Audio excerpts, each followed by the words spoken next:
Thank you. We'll bring these spotlights also after lunch, but now I would like to invite 4 guests. I will start with Sandy Češko from Studio Moderna. If you can please come and join us.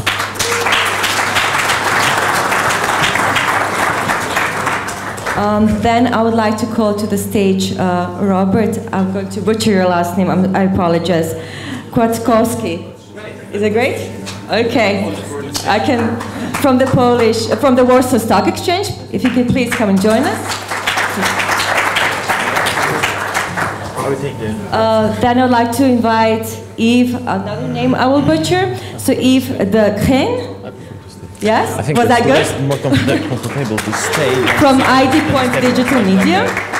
Breaking. And then also I'd like to invite Vilo Arak to take a different role and also join us at this panel. So you can all sit down. Please. This is more comfortable. It's more comfortable to stand? Okay. Till now. Maybe later we decide to sit maybe later, down. okay, great. So what we want to really do with this panel is we want to have a conversation between our guests, between you, and I'll be in between, so please don't hurt me a lot. I'll ask if all of you can really present who you are, just a bit about your story so we get the context, and then we can start with the questions. So Sandy, if you can please. Maybe the guest first. Okay, the guest first. Who would like to start? Okay, let's start with me. So I'm Yves de Krane, Belgium from origin. I checked this morning and we are still one country, they told me. So, and even it's a rumor that we almost have a government. So it's a proof that you don't need a government to have a good economy. So, but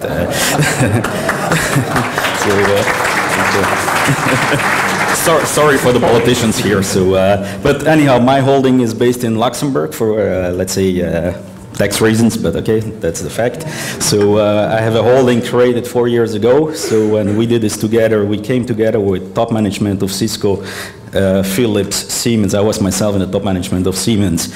And we saw that a lot of people had the same problem in entrepreneurs. They lack money, they lack international business, they don't know where to sell and so on, and we had a network. So all together with, let's say, 7 guys, we knew all the CEOs from Tokyo, not so nice place anymore these days, but okay, from Tokyo to Colombia, we know all the CEOs. So our model was we created a SaaS model, not software as a service, but sales as a service. So we offer our network to our clients. But not only, let's say, not only our network, we're also investor. So we invest in all the companies that we work for. You cannot just come to us, you have to be invited by us. And we have a clear goal, so we only want to invest in companies which have to do with user experience in the home. So I invested in a home automation company. So you see the meters that they are explaining here. I invested in unified communication because I want to control your telephone at home. I invested in a digital TV company. Maybe you don't know the company, but Amis TV, for example, is from my company. If you go to Macedonia, Boom TV was done by my company. If you go to Croatia, BNet will be very soon our solution. T-Com is using our solution now in Croatia. So we are spreading around. The 2 biggest of Europe and the biggest cable company of Germany is using our solution now, and the biggest in France with 15 million customers. So we are spreading around. We want to control what you do in home. Not only the Googles of the world are successful, there are also others who do the job. So we invested also in a monitoring company, so data mining, so because we want to control what you do at home, because we want to advertise stuff to you, we want to earn money at the end. And then last week I also bought a design company, because in the home it must be nice, it must be a design. So let's say we want to have everything under control in the future in your home. Not only Google, there are others. Thanks.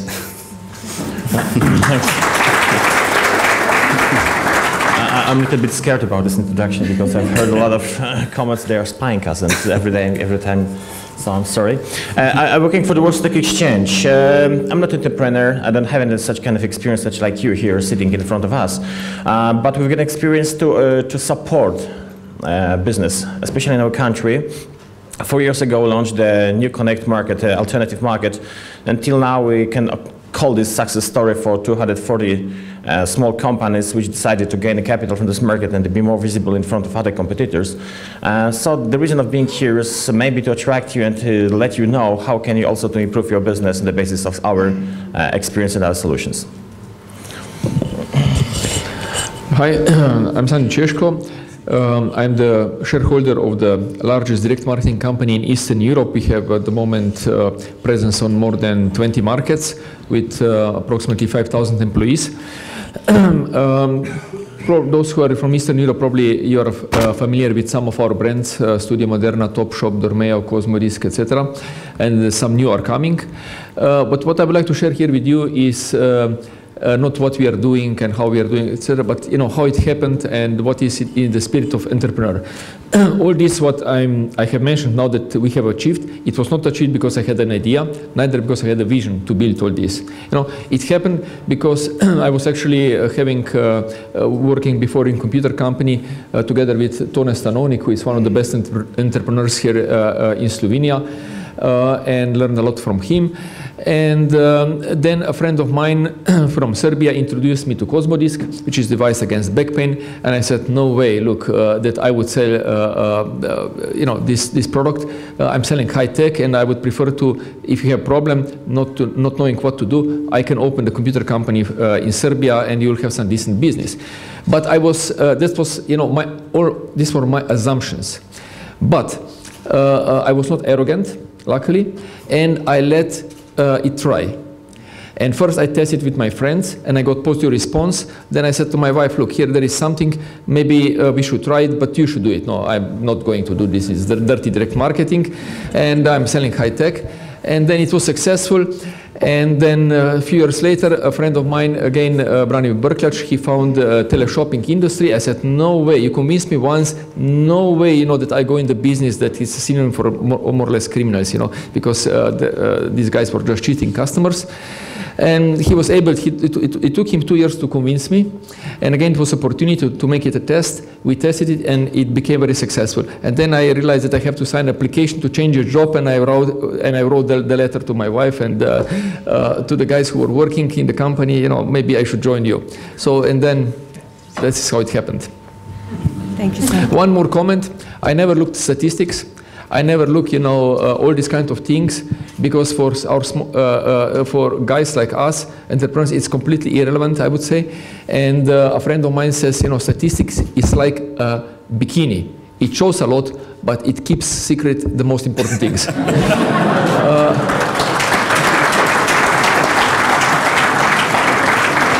And if you want to read a little bit more scientific explanations about the statistical methods, I would advise you to read the book written by Nobel Prize winner Nassim Taleb, Black Swan. And I'll give you just one example from this book. And he's crucifying all these statistical methods. And he gave a very good example of the 1,000 happy days of Turkey, in the United States. Every day is fed, nicely, heavily gaining the weight, and then comes, the Thanksgiving day, and its head is chopped off, after a very successful career. Vilu, will you say a few words? Right. Yes, my magical invisible microphone. I'm Vilu, I'm Estonian, I also love Belgium. That's you. Whether it's a one-state or a two-state solution, that's not for me to decide. Yes, these days I run Hill & Knowlton's Estonian office, which is a PR company, a rather big one internationally. We're tiny in Estonia. For some reason I get invited to places because I spent some years at Skype, which was founded in Estonia by a Danish guy and a Swedish guy, and the code was written by 4 Estonian engineers. And Skype's biggest office still remains in Estonia. They have about 400 people there, so we still continue to work with them. They are still a client. So my job as a PR guy is to create understanding, or the illusion of understanding at least. We work with actually the founding engineers of Skype as well, among about 20 other clients. They became rather wealthy after the eBay acquisition, and they run a VC company or a seed fund called Ambient Sound Investments. So we work with them and also a number of startups in their portfolio. Then, yeah, I'm a PR guy. I look at stuff from the outside, and I occasionally squeeze my way inside. this is a very luxurious position to be in because you get very intimate with your clients. You see their secrets, you see their industries, you learn about their mistakes and what makes them tick and what makes them successful and what makes them fail. And then we try to convince ourselves that we also have something to do with their success. Anyway. Thanks. I'll then continue again with Eve. So Eve, you said you're about the business of the user experience at home. Mm-hmm. As we want to talk about hot and new and interesting and the opportunities we have, especially as entrepreneurs from this region, maybe you can share a bit. So what is the hot and the new that will be happening in the home experience? Mm-hmm. And how does it influence the consumers? So like, how does it influence me being at home? What will I be changing in my, maybe my patterns or my behaviors? And again, what opportunities that it offer for other companies who are in the business that they can maybe get on or lead the way?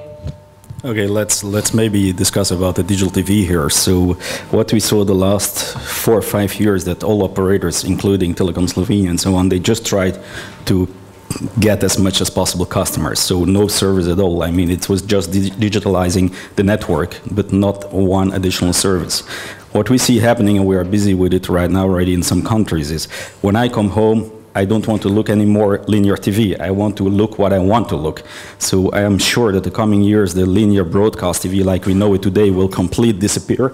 And even the broadcast like you have will be personalized completely. You will watch TV what you want to watch, not only on demand, but it will be broadcasted privately what you want to see.